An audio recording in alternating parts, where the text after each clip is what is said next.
চিকিৎসক দল এবং সেই দলের যে প্রধান বেগম জিয়ার যে চিকিৎসক ডক্টর এজিএম জাহিদ হোসেন তিনি বলেছেন যে আগামীকাল তাকে নেওয়া হবে এবং সেই নেওয়ার ভিত্তিতে তার যে এই যে ৩-৪ দিনের যে মানুষের উৎকণ্ঠা সেই উৎকণ্ঠা কতটা কাটবে সাধারণ মানুষের প্রত্যাশা এবং আগামী দিনের রাজনীতিতে বেগম জিয়ার যে অবস্থানটা বেগম জিয়ার যে থাকার জরুরিটা সেটি কতটা। প্রথমত হলো যেটা একটা সেন্টিমেন্টাল বিষয়, আবেগ তাড়িত এবং এর সঙ্গে মানুষের আবেগ ভক্তি শ্রদ্ধা একসঙ্গে জড়িত। এবং যেহেতু তিনি সাবেক সরকারের আমলে মানে দীর্ঘদিন কারাগারে ছিলেন এবং লোকজন মনে করে বিএনপির যারা লোকজন মনে করেন যে তাকে খুব অসুস্থ মানে তাকে যাকে বলা হয় তার প্রতি অন্যায় করা হয়েছে, জুলুম করা হয়েছে। তো এই অন্যায্য আচরণের পর সেই সরকারের পতনের পরে সমস্ত প্রেম ভালোবাসায় গিয়ে শ্রদ্ধা গিয়ে বেগম জিয়ার উপর পড়েছে। তার সঙ্গে সঙ্গে তার যে বয়স অসুস্থতা এটা মানুষ চাচ্ছে না।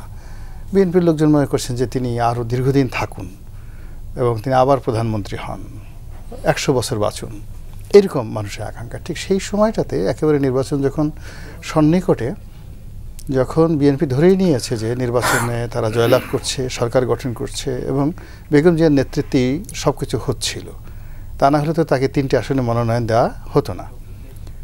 তখন হঠাৎ করে ওনার এইভাবে অসুস্থ হয়ে যাওয়াটা এটা একটা বিরাট মানে যারা বিএনপির ব্রুট মেজরিটি 35% যারা লোক বিএনপি করে তাদের জন্য এটা একটা বজ্রপাতের মতো ঘটনা।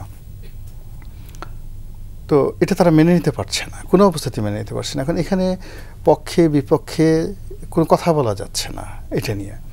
কিন্তু বাস্তবতাটা হলো যে ওনার যে বয়স, তো সেই বয়সে নারী পুরুষ সকলেরই কতগুলো জটিলতা থাকে।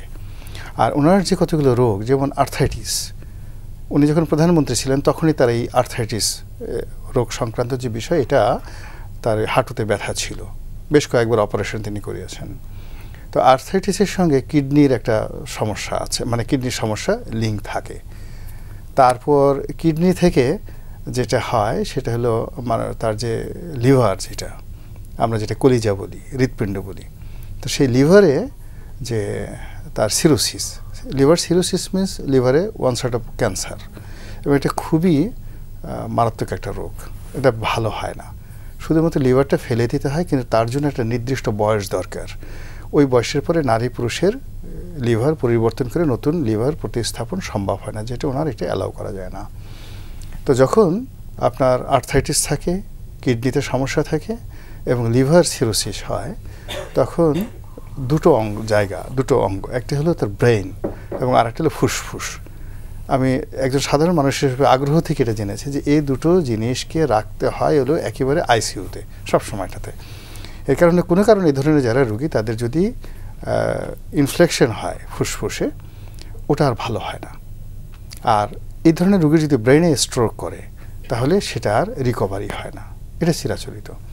তো ফলে ওনাকে নিয়ে ওনার এই অসুস্থ হওয়ার আগে বিএনপির লোকদের যে উচ্ছ্বাস আবেগ এবং তার সাথে দেখা করা, তার কাছে যাওয়া, তাকে টেনে নিয়ে আসা, তাকে ক্যান্টনমেন্টে নিয়ে যাওয়া, এই কাজগুলো ঠিক হয়নি, এটা বলতেই হবে। যারা এই কাজটা করেছেন তারা খুব অন্যায় কাজ করেছেন, তার প্রতি জুলুম করেছেন, এইগুলো একটা।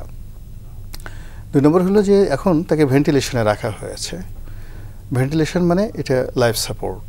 লাইফ সাপোর্টটা খুলে নিলে তিনি শ্বাস প্রশ্বাস করতে পারবেন না, তার পক্ষে এটা সম্ভব না।